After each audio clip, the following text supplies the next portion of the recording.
कितना सुंदर मेरा नवोदय, कितना सुंदर मेरा मलयालम।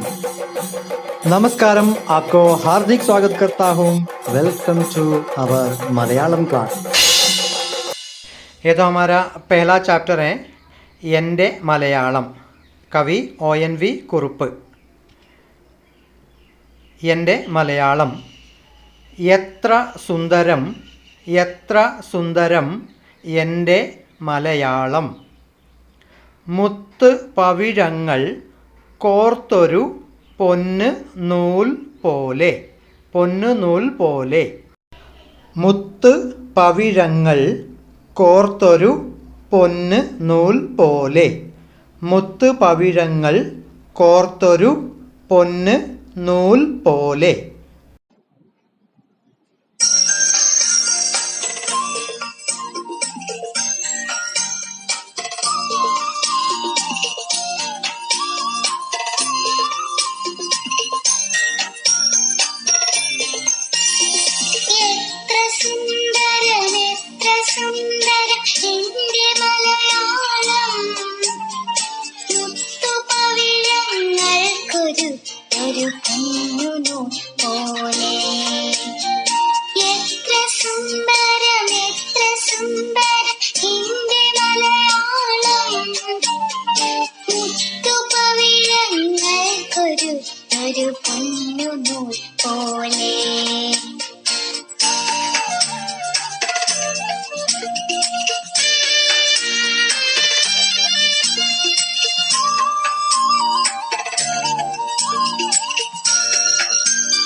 कैसा लगा आपको? अच्छा लगा? गाना भी बहुत सुंदर है ना? पीछे परफॉर्मेंस भी बहुत ही सुंदर है। ये तो हमारा नवोदय के बच्चे, वायनाड, केरल की एक नवोदय स्कूल है वायनाड, वहाँ के बच्चे ने ये आर्ट परफॉर्मेंस किया था। इसमें कथकली भी है और मोहिनीआट्टम भी है और केरला नडनम भी है। तो इसी तरह कई तरह परफॉर्मेंस के एक फ्यूशन था वो परफॉर्मेंस। हमारा कविता भी संस्कृत भाषा और मलयालम भाषा शब्द का एक फ्यूशन था ना, तो ये अच्छा लगा होगा। एंडे मलयालम, एंडे हम लोग लिखते समय ऐसे लिखते हैं, ये तो अभी टाइपिंग में फ़ॉन्ट चेंज हो जा रहे हैं। ओके, एंडे मलयालम मतलब माई मलयालम, मेरा मलयालम। कवि का नाम क्या है? ONV कुरुप्प, ONV कुरुप्प। 2007 में भारत के सर्वश्रेष्ठ साहित्य पुरस्कार ज्ञानपीठ पुरस्कार इनको मिला था। क्या था? ज्ञानपीठम मलयालम में कहते हैं, हिंदी में ज्ञानपीठ और ज्ञानपीठ ऐसे कुछ कहते हैं ना। ओके, इसके अलावा पद्मश्री, पद्म भूषण, इसी तरह कई अवार्ड इनको मिला था। बहुत सिनेमा के लिए फिल्म सॉन्ग भी लिखा हुआ है। ठीक है, आपके लिए तो इतना काफ़ी है। तो एंडे मलयालम लिखा है ONV कुरुप्प। ओके, इन्हें हम लोग को लाइन एक बार पढ़ना है। यत्र सुंदरम एंडे मलयालम। क्या था? यत्र सुंदरम एंडे मलयालम। इसका मीनिंग देखा जाए, यत्रा मीन्स क्या है? कितना। ओके, यत्रा मीन्स कितना, सुंदरम मीन्स कितना। ठीक है, ऐसे भी लिखना है। सुंदरम मीन्स होते हैं सुंदर, एंडे मीन्स मेरा, मलयालम मीन्स मलयालम। तो ये कविता ऐसे शुरू होते हैं, कितना सुंदर मेरा मलयालम। समझ में आया ना? कितना सुंदर मेरा मलयालम ना। What A beauty my Malayalam. Next line देखा जाए। नेक्स्ट लाइन, मुत्त പവിഴങ്ങൾ കോർത്തൊരു പൊന്ന് നൂൽ പോലെ। क्या था? മുത്ത് പവിഴങ്ങൾ കോർത്തൊരു പൊന്ന് നൂൽ പോലെ। മുത്ത് പവിഴങ്ങൾ കോർത്തൊരു പൊന്ന് നൂൽ പോലെ। മുത്ത് പവിഴങ്ങൾ കോർത്തൊരു പൊന്ന് നൂൽ പോലെ। यानी वर्ड मीनिंग देखा जाए क्या क्या है। ठीक है, मुत्त मीन्स होते हैं पर्ल, मोती कहते हैं। पविഴം मीन्स होते हैं कोरल, प्रवाल। कोर्तोरु भरा हुआ एक। कोर्ता प्लस ओरु, इसमें दो शब्द हैं, कोर्ता प्लस ओरु, भरा हुआ प्लस एक, फिल्ड प्लस ए। पोन्न मीन्स होते हैं गोल्ड, सोना। ठीक है, इसमें सोने लिखा है, सोना कहते हैं ना। ठीक है, नूल मीन्स होते हैं थ्रेड, धागा। पोले मीन्स होते हैं जैसे, लाइक। तो ये कुल मिला के क्या होता है? मुत्त पविഴങ്ങൾ കോർത്തൊരു, मोती और प्रवाल भरा हुआ एक, പൊന്ന് नूल पोले। പൊന്ന് नूल पोले मीन्स सोने की धागा जैसे। सोने की धागा मतलब क्या है? माला है ना। सोने की माला जैसे। तो मलयालम भाषा कैसे है? एक सोने की माला जैसे है, उसमें मोती और प्रवाल भरा हुआ है। तो ये मोती और प्रवाल क्या है एक्चुअली? ठीक है, मोती और प्रवाल क्या था? मोती, अभी देखिए एक माला है, ठीक है ना, इसमें क्या क्या भरा हुआ है देखा जाए। हम लोग को इसमें मोती,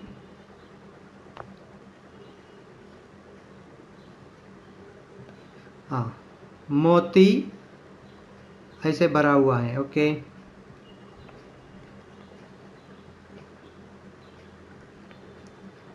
एक्चुअली मोती का कलर तो रेड और वाइट होता है ना, तो इसमें मैंने हरा भरा है। और प्रवाल, ठीक है, तो एक सोने की माला में इसी तरह मोती और प्रवाल भरा हुआ है, तो कितना सुंदर लगेगा, है ना, बहुत सुंदर लगेगा।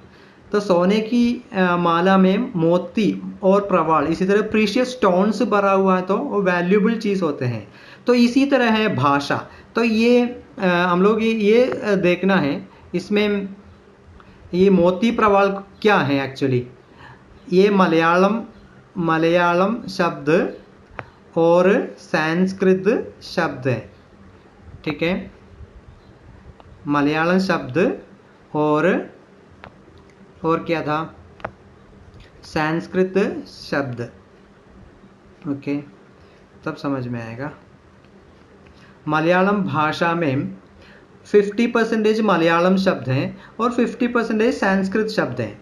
तो तो ये पहले की मलयालम, आजकल तो इंग्लिश भाषा का ज़्यादा स्वाधीन है, सबसे पहले तो संस्कृत भाषा का स्वाधीन बहुत ज़्यादा था। तो इसलिए कवि ये कहने जा रहे हैं, एक सोने के दाले में, सोने की माला में मोती और प्रवाल भरा हुआ तो कैसे लगेगा, बहुत ही सुंदर लगेगा, है ना। तो उसी तरह है मलयालम शब्द और संस्कृत शब्द एक अच्छे तरीके से एक माला की तरह बनाया हुआ है, उतना सुंदर है मलयालम भाषा, समझ में है ना। तो मलयालम भाषा का सुंदरता करने के लिए मोती और प्रवाल की सिंबल यूज किया है ना, सिंबल मेटाफर यूज किया है, ज़्यादा नहीं सोचना है, ठीक है। Okay, it's like a golden chain which filled with pearls and corals. Okay, तो नेक्स्ट लाइन देखा जाए, മണ്ണിൽ വീണ് കുരുത്ത നെന്മണി വിത്ത് മുള പൊട്ടി, മണ്ണിൽ വീണ് കുരുത്ത നെന്മണി വിത്ത് മുള പൊട്ടി, മണ്ണിൽ വീണ് കുരുത്ത നെന്മണി വിത്ത് മുള പൊട്ടി, മിന്നുമീരില വീശിടുമ്പോൾ എത്ര ഈരടികൾ, മിന്നും ഈരില, മിന്നും प्लस ഈരില, यहाँ मिन्नुम प्लस ईरिला तभी होते हैं मीरिला होते हैं, ठीक है। तो वहाँ संधि विच्छेद हो रहे हैं, संधि चल रहे हैं। ओके, വീശിടുമ്പോൾ എത്ര ഈരടികൾ, तो एक बार पढ़ना है, മണ്ണിൽ വീണു കുരുത്ത നെന്മണി വിത്ത് മുള പൊട്ടി, മിന്നുമീരില വീശിടുമ്പോൾ എത്ര ഈരടികൾ। तो उसका मीनिंग देखा जाए, मण्डिल मीन्स होते हैं मिट्टी पर, वीणु मीन्स होते हैं गिरा, कुरुत्ता मीन्स होते हैं उगना, नेलमणि मीन्स होते हैं पैडी होते हैं ना चावल, नेलमणि, ठीक है। वित्त उसका बीज, मुला पोट्टी अंकुरन है ना, स्प्राउट, वो उगना शुरू होते हैं ना, उसका मुला पोट्टुगा ऐसे कहते हैं, ठीक है। तो इसका पूरा मतलब क्या होगा, मण्डिल वीणु कुरुत्त नेन्मणि है ना, पाड़ी सीड मिट्टी में गिरा हुआ वो उगना शुरू किया है। तो उसका मतलब क्या है, ये खेती के बारे में कह रहे हैं। केरल का एक हिस्ट्री आप देखें तो पता चलेगा, वहाँ खेती सबसे ज़्यादा चावल की खेती हुआ करता था सबसे पहले, तो एकदम हरा भरा बहुत अच्छा लग रहा था उस समय। तो मलयालम साहित्य भी वहाँ से शुरू हुआ है, कवि ये कहने जा रहे हैं मलयालम साहित्य भी वहाँ से शुरू हुआ है। कहाँ से, एक खेती का फील्ड से शुरू हुआ है। क्यों, खेती में सब लोग है ना काम करते हैं, तो उसके साथ थोड़ा थोड़ा गाना भी गाते हैं, तो लिटरेचर भी वहाँ से शुरू हुआ है। तो खेती में क्या, चावल की बीज उगने लगा, उसके बाद क्या था, मिन्नुम ईरिला, मिन्नु मीन्स शाइनिंग, चमकना है ना, ईरिला मीन्स होते हैं रंड इला, दो पत्ते है ना, पौधा कहते हैं टू लीफ है ना। വീശിടുമ്പോൾ मतलब हवा में लहराते हुए, चावल की है ना, वो उगने के बाद हरा हरा पत्तियां निकलते हैं ना, तो वो हवा में हिलते समय बहुत ही अच्छा लगते हैं, है ना। वो यत्र ईरडिगल, उस समय कितने सारे, यत्र मीन्स आपको जानते हैं कितने, हाउ मच, ईरडिगल, ईरडी मीन्स दो लाइन, दो पंक्तियां, उसका मतलब है सॉन्ग्स। तो ये मलयालम भाषा का साहित्य कहाँ से उद्भव हुआ है, वो खेती से उद्भव हुआ है। कैसे, खेती करते समय कुछ लोग अपना मनोरंजन के लिए गाने शुरू किया है, तब क्या हो गया है, उसका कहते हैं फोक सॉन्ग। तो मलयालम लिटरेचर का, मलयालम कविता का उद्भव फोक सॉन्ग से शुरू हुआ है। मलयालम में कहते हैं नाडन पाट, फोक सॉन्ग, इसमें नाडन पाट कहते हैं, ठीक है, समझ में आया ना? तो ये एंडे मलयालम मीन्स मेरा मलयालम एक कविता। ये तो कविता का हिस्ट्री करने जा रहे हैं। उसमें आगे वाला पंक्तियों में बहुत सारे चीजेस आ रहे हैं, यहाँ तक अभी कैसे हुआ है। तो ये मलयालम कविता कहाँ से शुरू हुआ है? खेती से शुरू हुआ है, फोक सॉन्ग से शुरू हुआ है। इतना करने जा रहे हैं, ठीक है? तो मिन्नुम ईरिला वीशिडुम्बोल एत्र ईरडिगल। मिन्नुम ईरिला वीशिडुम्बोल मतलब ये चावल का बीज उगने के बाद 2 पत्ती आते हैं और ना हवा से हिलते समय कितना कितना कविता आ गया, कितना ईरडिगल, कितने पंक्तियां आ रहे हैं। उसका मतलब वो देखते हुए खेती से है हमारा मलयालम कविता का शुरुआत हुआ है, ठीक है? तो इतना समझ में आया ना? अब आप लोगों को होमवर्क भी है, आपको लिखना है। फर्स्ट क्वेश्चन ये है, എൻ്റെ മലയാളം കവിത എഴുതിയത് ആര്? मेरा मलयालम कविता कौन लिखा है? दूसरा है, എൻ്റെ മലയാളം कविता तर्जमा ചെയ്യുക, ट्रांसलेट इनटू इंग्लिश और हिंदी। हिंदी और इंग्लिश में आपको ये कविता ट्रांसलेट करना है, ठीक है? और समरी हम लोग बताया था, वो अपना मन से आप लोग करना है। Okay then, thank you.